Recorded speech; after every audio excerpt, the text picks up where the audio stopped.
আমাদের শাপলার কোনো বিকল্প অপশন নাই, কারণ লিগ্যাল ওয়েতে আমরা দেখেছি আইনগতভাবে শাপলা পেতে আমাদের কোনো বাধা নেই। আজকে দিয়েছি যে আপনারা শাপলাকে বাদ দেওয়ার ব্যাপারে যে ব্যাখ্যাটি গণমাধ্যমে নির্বাচন কমিশন থেকে দেওয়া হয়েছিল সেই ব্যাখ্যাটি আসলে আইনগতভাবে একটি ভুল ব্যাখ্যার উপর দাঁড়িয়ে আছে।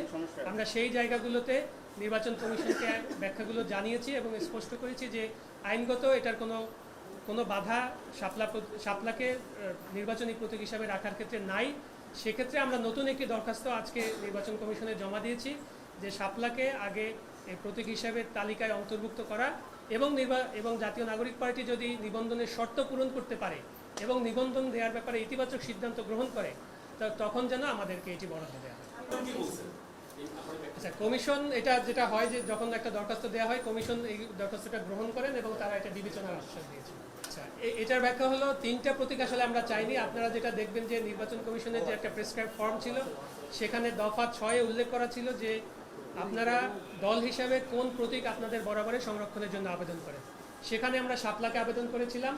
আমরা আরও অপশন হিসাবে 2য় এবং 3য় আরও 2টা অপশন দিয়েছিলাম, কিন্তু শুরু থেকেই আমাদের প্রধান এবং একমাত্র লক্ষ্যই ছিল শাপলাকে প্রতীক হিসাবে আমাদের পক্ষে সংরক্ষিত রাখা যেন হয় সেটির ব্যবস্থা।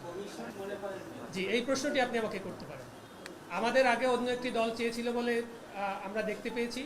সেক্ষেত্রে আমাদের ব্যাখ্যাটি হলো যেহেতু ওই নিবন্ধিত রাজনৈতিক দল তারা যখন নিবন্ধন পায় তখন নির্বাচন কমিশন থেকে তাদেরকে কেতলি মার্কা বরাদ্দ দেওয়া হয়েছিল। তারা যদি নতুন করে আবার এই প্রতীকটি চেঞ্জ করতে চায় তাহলে তাদের কিছু ফর্মালিটিস আছে, তাদের অনেক বেশি বার্ডেন আছে, যেটা আমরা নতুন দল হিসেবে নাই। আমরা চেয়েছি যে এইটা তালিকাভুক্ত করে আমাদেরকে বরাদ্দ দেওয়ার জন্য প্রথমত। দ্বিতীয়ত হচ্ছে নির্বাচন কমিশন যখন নীতিগত সিদ্ধান্ত নিয়ে এই বিষয়টি আইন মন্ত্রণালয়ে ভেটিংয়ের জন্য পাঠিয়েছিল যেখানে শাপলাকে রাখা হয়নি, এরপরে কিন্তু ফার্স্ট অ্যাপ্লিকেশনটা নিয়ে আমরাই এসেছি। অর্থাৎ আপনি যদি আইনগত বিষয়টি বিবেচনা করেন তাহলে আজকে এই নীতিগত সিদ্ধান্ত গ্রহণের পরে নতুন করে কে এই প্রতীকটি বরাদ্দের জন্য আবার আবেদন করলো তার একটা অন্যতম লেজিটিমেট রাইট তৈরি হয়ে যায় এই প্রতীকটি বরাদ্দ পাওয়ার। সেক্ষেত্রে আমরা মনে করছি যে শাপলা পাওয়ার আমাদের কোনো আইনগত বেরিয়ে যাবে। আচ্ছা, নির্বাচন কমিশন তো একটা সাংবিধানিক প্রতিষ্ঠান, আপনারা জানেন। আমরা কখনোই কোনো প্রতিষ্ঠানকে চ্যালেঞ্জ করি না। আমরা প্রতিষ্ঠানের কাজগুলোকে সবসময় চ্যালেঞ্জের ভিতরে রাখতে চাই এবং এটা একটা গণতান্ত্রিক পরিবেশে এটা একটা জবাবদিহিতারও জায়গা যে কোনো সময় যে কোনো সাংবিধানিক প্রতিষ্ঠান বা যে কোনো বিধিবদ্ধ প্রতিষ্ঠানকে একটা জবাবদিহিতার মধ্যে রাখতে হয়। সে জায়গা থেকে এই যে আশঙ্কা, এটি কিন্তু আমরা নির্বাচন কমিশন যখন গঠন হয়েছিল 2022 সালের আইন অনুযায়ী তখনই কিন্তু আমরা আমাদের প্রতিক্রিয়া দিয়েছিলাম যে প্রক্রিয়ায় এই নির্বাচন কমিশন গঠন হয়েছে সেই প্রক্রিয়াটি আমরা সমর্থন করি না।